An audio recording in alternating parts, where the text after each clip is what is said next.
Hey, what's up? Hello there. Um, how are you?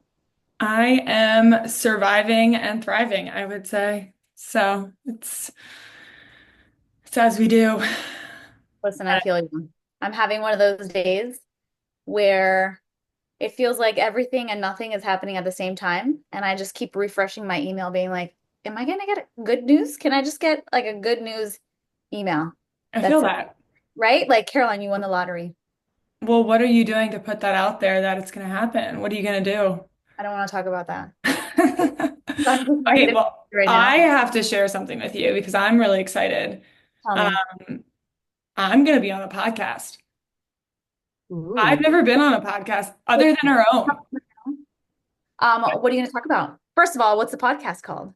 The podcast is called Outfitting Unity, and it's really interesting. It is the company that we use to outfit our entire company with branded items. But it's really cool. Their mission is to um, outfit organizations, be eco-friendly by, not necessarily ordering 100 t-shirts that no one's gonna wear and it's just gonna sit in your closet or So they're basically making like, I have this extra hop right.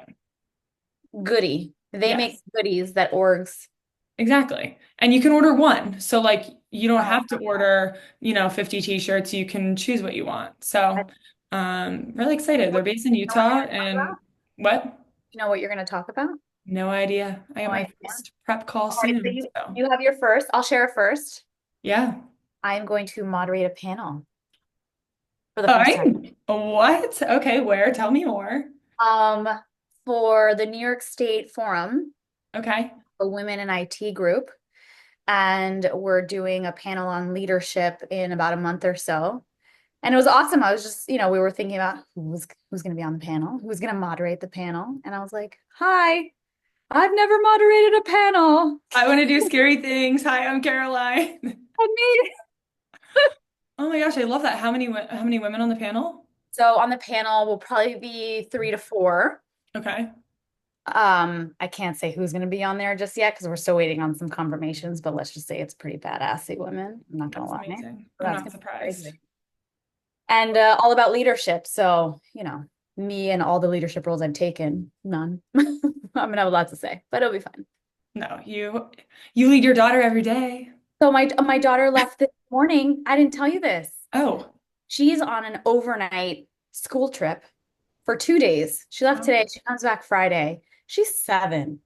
Anybody that I talk to that isn't also on this trip think that I'm insane. The school's insane. This is just not gonna. I don't know if I had a sleepover until I was like 10. I don't know what, looking back, I'm like, I feel like that. Yeah. I mean, Homegirl's in a cabin in the woods right now without any communication. what's your tracker on her? Do you have a None, tracker on her, an air no tag, tracker. anything? She cannot take any technology. She doesn't have any technology. She's 7. Yeah. I'm kind of anti-phone, anti any of that. Yeah. So, and she's gone. I don't know. I'm waiting for that's why I'm off today. I keep refreshing, hoping I'd get a picture from the teacher from her. Yeah. But they were excited. They like jumped. She ran, like got into the bus without hesitation. And as she got in, I started bawling. So great. Good times. So she'll be back tomorrow and you'll be fine. No, Oh, Friday.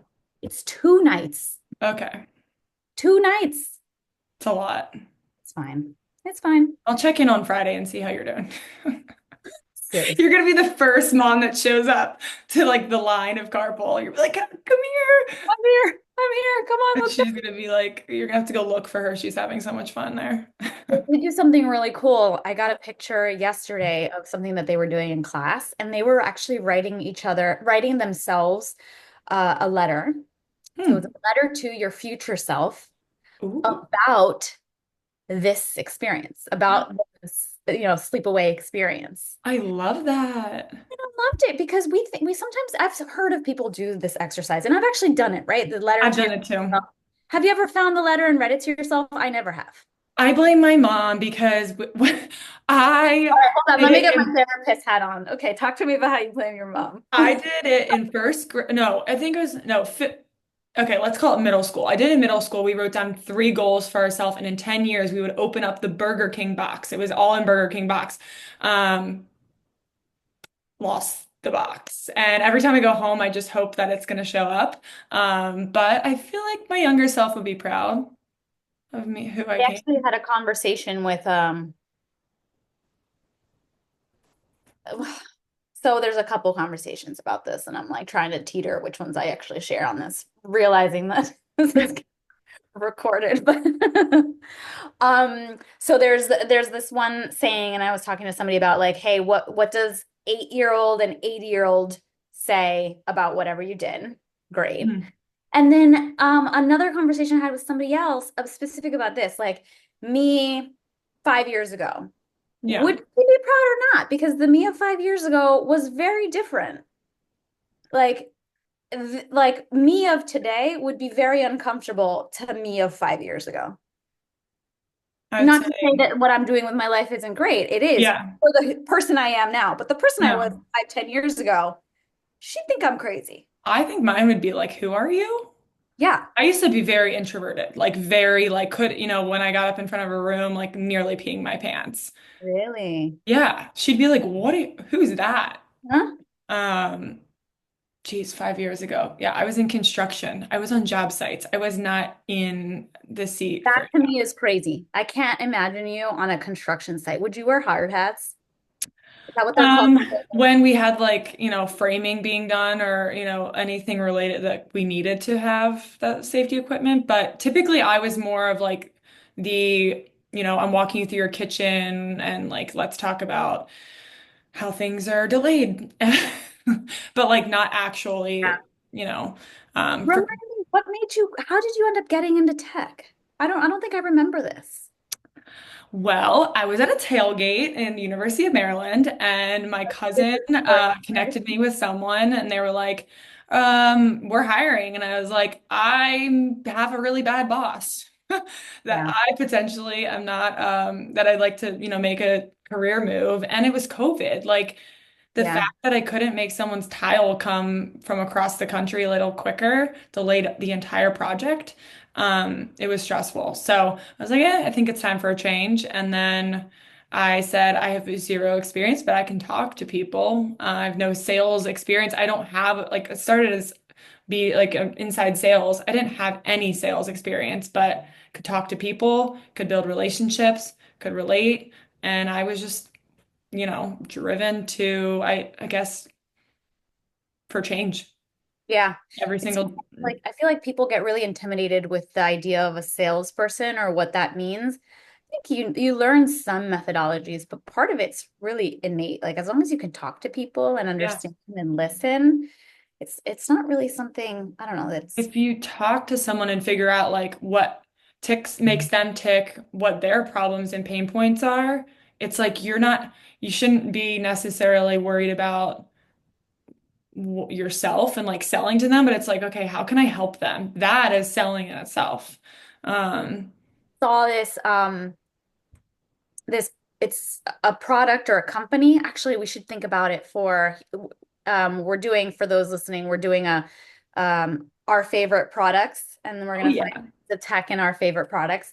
I need to go research again who they were, but it's a platform where all companies have their demos on there. So I Oh, think, right, like buying has changed. Come on. yeah. You Oh don't yeah. doesn't call you and like grandiosely tells you something you didn't sort of maybe Right. know or did some research like Yep. ChatGPT at our fingertips, right?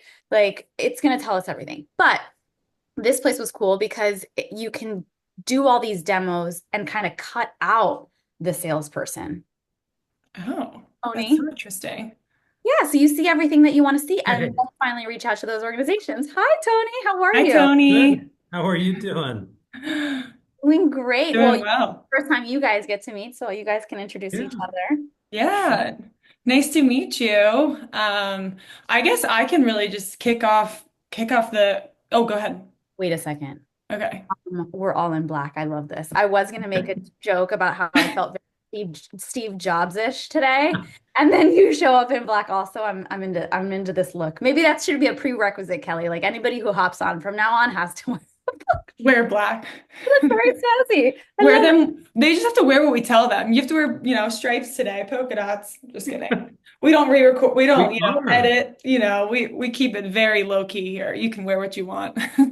Right, exactly. Well, that is a good observation, Caroline. We are all wearing the Steve Jobs look. Steve Yes, Jobs. they are. Yeah. So Kelly, do you want to do a quick intro and we can get going? Yeah. So Tony O'Neill is our guest today. He is the CISO at Massachusetts, covering all things risk. And we're gonna have him in a second talk a little bit more about himself, but really just excited to hear from you, Tony. I was looking a little bit because we haven't met yet, into your journey, and it was more from like law to technology. So like how I'm so interested to learn more about that transition. But I guess you and Caroline met recently, and I kind of wanted to ask you first, what made you say yes to coming on today? I know your time is super busy these days. Tony, you Well, better say it was my charm. yeah, well, that's exactly where I was going with it. I mean, she kind of came up to me with someone else that I had met recently, and I thought, okay, she's really excited about this podcast. And whenever I meet someone that has a lot of energy and enthusiasm about what they do, I think that's a really attractive quality. And so, yes, it was her charm that got me interested in meeting with both of you today. Well, we're very happy to have you here. You had enlightening things to say during the panel. You have a big, important job. And I think that getting to see the human side of those people who um, have so much more influence in our day-to-day lives than we actually realize is pretty interesting. So, Yeah. um, I guess so normally, well, this is what we're going to do. I think I kind of shared with you. We're going to kind of kick right through it. So I have this um, fishbowl of questions that I've actually just refilled today. So I'm just going to fill out one question. Before Yeah? you do that, though, Yes. we're going to You were remind everyone the rules, non-rules is we don't edit, we don't re-record, we pick one question randomly out of a fishbowl, like Caroline is about to do, and we just ask that you answer authentically. You got Good? it. All set. So I think this will tie back into what Kelly was asking before about kind of your career trajectory. So the question that we have for you is, have you ever felt like an outsider in the tech industry, and how did you navigate that? Ooh. Boy, that's a great question. Yes, I think is the answer. Because what I've learned with IT professionals, technology, cyber, AI, everything technology is that you have so many different perspectives, right? I work with engineers, software developers, lawyers, economists, business professionals, MBAs, JDs, advanced masters in quant science. I mean, you name it. I mean, just the diversity of intellectual throughput is what I think makes technology a fascinating area. And so you're right. My background was law and some government areas of government regulation, litigation, trial work, and through like electronic discovery and all of those types of technological advancements over the past 20 years, and the law and the rules kind of catching up to where technology had moved really quickly and typically does. It's been a really interesting journey to get to work with so many different types of folks with different backgrounds. And I think that's how I've navigated it as an attorney. Um, we ask a lot of questions, right, in order to identify facts to help us understand and assess, the situation. And so that's really helped me throughout, my journey into technology and of course cybersecurity, is because the ability to be open-minded and flexible in how you approach problem solving, I think carries you a really long way in this field. Were you ever sort of a hands-on keyboard? Like, how did you actually end up learning, uh, like the practitioner side versus the intellectual side of asking questions and figuring out how to solve problems? Yeah, I think that my hands-on keyboard is limited as far as like, what I've done throughout my career. And I think with e-discovery and all the different platforms that I've worked with over the years, that kind of served as a foundation. And then over the past probably 5 to 7 years, I've worked with so many other platform, SaaS solutions. And once you start working with a lot of them, you start to see overlap in how the systems are designed, how the apps are designed. So I can familiarize myself rather quickly. And this is just through pure muscle memory. I've worked inside so many platforms. You have to understand from my perspective, what is the platform trying to accomplish? What's the business use case? Once you kind of hone in on that, a lot of the tools and the features that are provided on those platforms tend to replicate across systems. I asked because right before you came on, we were talking about Kelly's transition into tech, and she actually was working in the construction space. And I remember my first role in tech. After I got the job, I went to get training, and the director of IT, he's like, "So, question, do you know what a router is?" And at the time, I had no idea. I didn't even really understand what a router was or did. And I think that that's a huge barrier to entry for a lot of people to come into the Mhm. tech space because we assume that we just need to be like, I need to be able to build an application, or I need to know how to code, or I need to do all these things, but not necessarily, depending on where you end up fitting into this big space that is technology, right? Yeah, I was also going to Absolutely. say, Tony, like you made a good comment about how you just ask questions and asking questions to the right people, figuring out who knows what. And I feel like when you come into a role, you kind of figure those out kind of quickly, who to reach out to, who's going to help you get to your next step, your next certification, what you really need to know for the job. Because typically when you apply online, you're like, you need X, Y, Z. It's like, okay, you need that times, all of these other things that you may not even know about until you're in the role. So was there people along the way that you kind of connected with that were like you got different skill sets from? Oh, for sure. Yeah. Yeah. I mean, you're always in a continuous state of learning. And I think even technologists will tell you that folks that have spent decades in this practice, how just when you think you know something, a newer product suite comes along and it totally changes, all of your background and whatever you had experience in. So I think coming to work with a curious mindset and asking all those questions from different people, because you pick up on perspectives, right? And Yeah. what you might think when you look at something could be totally different than what me or Caroline thinks about it. And I think it's that diversity of thought leadership that really makes it an exciting field. Hmm. I have this question and I can't figure out how to formulate it. So I've come across folks or I know folks that have this feeling where if they ask too many questions or if they seem like they don't know the answer, they themselves get nervous to look like maybe they're not the right person in a particular role.